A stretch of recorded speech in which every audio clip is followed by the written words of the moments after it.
மைக்கேல்பட்டி தஞ்சாவூரினுடைய மிக முக்கியமான ஒரு கிராமத்துல அன்றைக்கு நடந்த ஒரு நிகழ்வு 2022 லாவண்யா என்ற மாணவி தற்கொலை செய்து கொள்கிறார். இன்னைக்கு சிபிஐயினுடைய அறிக்கை தெள்ளத் தெளிவாக கூறுகிறது மைக்கேல்பட்டியில் நடந்தது. தமிழகத்தில் என்றைக்குமே ஒரு மத பதட்டத்தை கொண்டு வந்து நிப்பாட்டணும் அப்படிங்கிறது it is a social engineering process of ஆர்எஸ்எஸ்ங்கிறது தெள்ளத் தெளிவாக தொடர்ச்சியாக நம்ம பார்த்து கொண்டே வருகிறோம்.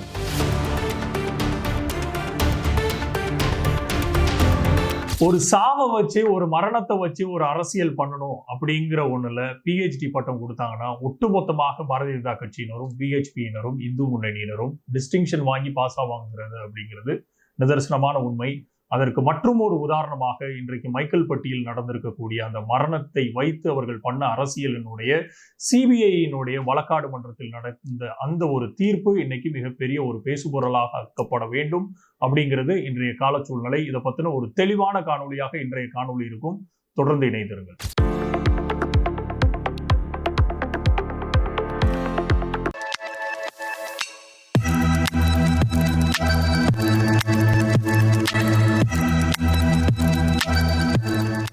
மைக்கேல்பட்டி தஞ்சாவூரினுடைய மிக முக்கியமான ஒரு கிராமத்துல அன்றைக்கு நடந்த ஒரு நிகழ்வு 2022 லாவண்யா என்ற மாணவி தற்கொலை செய்து கொள்கிறார். அங்க இருக்கக்கூடிய பல்வேறு அமைப்புகள் இதை வைத்து பெரிய ஒரு பிரச்சனையாக மாற்ற முன்படுத்துவதற்கு மிக முக்கியமான காரணம் அங்க இருந்த இந்து முன்னணியினரும் பிஹெச்பியினரும் பாரதிய ஜனதா கட்சியினரும்.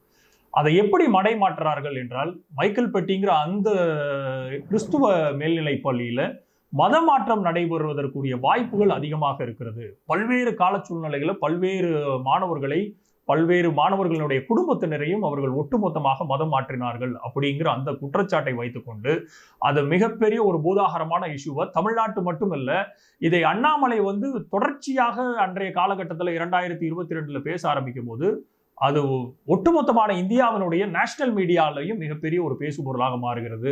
இதற்கு மிக முக்கியமான காரணம் அன்றைக்கே அவர்கள் 5 வருஷ பிளானை 2026 எலெக்ஷனை முன்னோக்கி அவர்கள் வைத்த பிளான் தமிழ்நாட்டில் ஏதாவது ஒரு விஷயத்துல மத கலவரத்தை உண்டு பண்ணணும் அப்படிங்கிற ஒரு அஜெண்டாவோட அவர்கள் சுற்றி திரிந்த காலம் அது.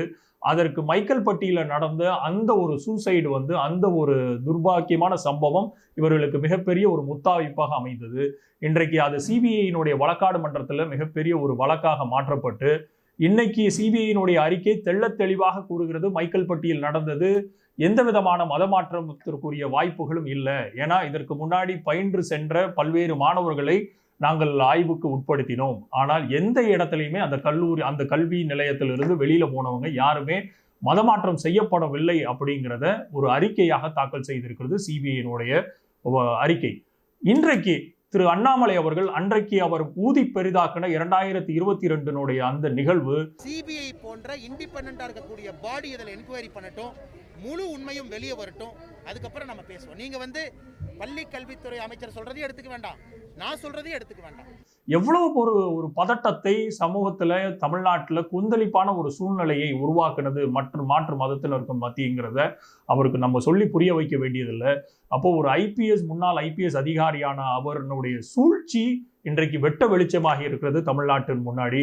தமிழக மக்கள் அன்றைக்கு எப்படி அந்த 2022 அந்த நிகழ்வை ஒட்டுமொத்தமாக பேசு பொருளாக்கணுமோ அதே மாதிரி இந்த ஒரு நிகழ்வும் இன்றைக்கு சிபிஐ கொடுத்திருக்கக்கூடிய இந்த கிளீன் சிட்டை ஒட்டுமொத்தமாக தமிழக மக்கள் புரிந்து கொள்ள வேண்டிய நேரம் இது. ஏன்னா 2026 தேர்தல் மட்டும் இதற்கு காரணம் இல்லை. தமிழகத்தில் என்றைக்குமே ஒரு மத பதட்டத்தை கொண்டு நிப்பாட்டணும் அப்படிங்கிறது it is a social engineering process of ஆர்எஸ்எஸ்ங்கிறது தெள்ளத் தெளிவாக தொடர்ச்சியாக நம்ம பார்த்து கொண்டே வருகிறோம்.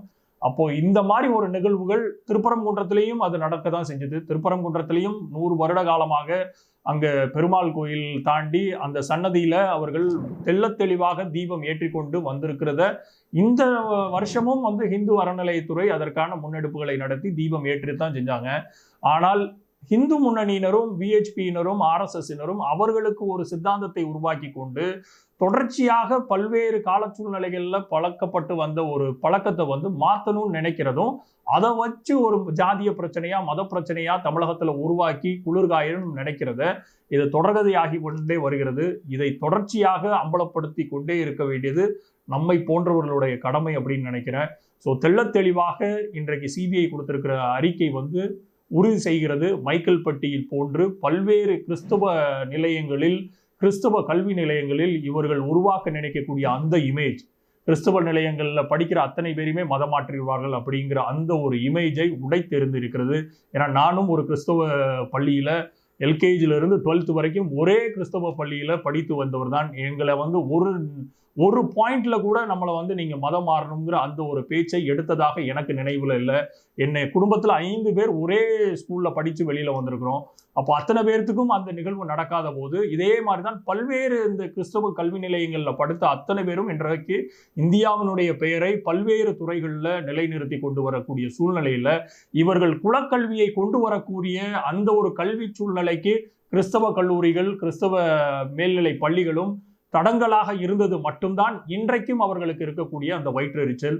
ஸோ குலக்கல்வியை கொண்டு வந்து கிறிஸ்தவ கல்வி நிலையங்களை மொத்தமாக அழித்து விட்டார்கள், ஆனால் இவர்கள் ஒட்டுமொத்தமாக அமைதியாகி விடுவார்கள் அப்படிங்கிறதும்.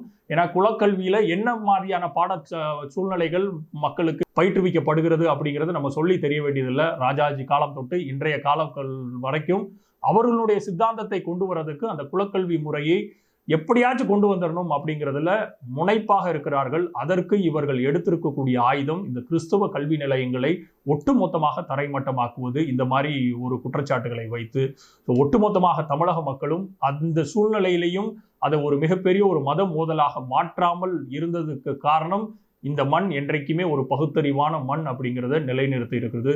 தொடர்ந்து இதே பகுத்தறிவான மண் இந்த போன்ற பாரதிய ஜனதா கட்சி, விஹெச்பி, இந்து முன்னணி போன்ற இந்த ஒரு வலதுசாரி சிந்தனை உள்ளவர்களை என்றைக்குமே தூரத்தில் வைத்துதான் பார்த்து கொண்டு இருக்கிறது.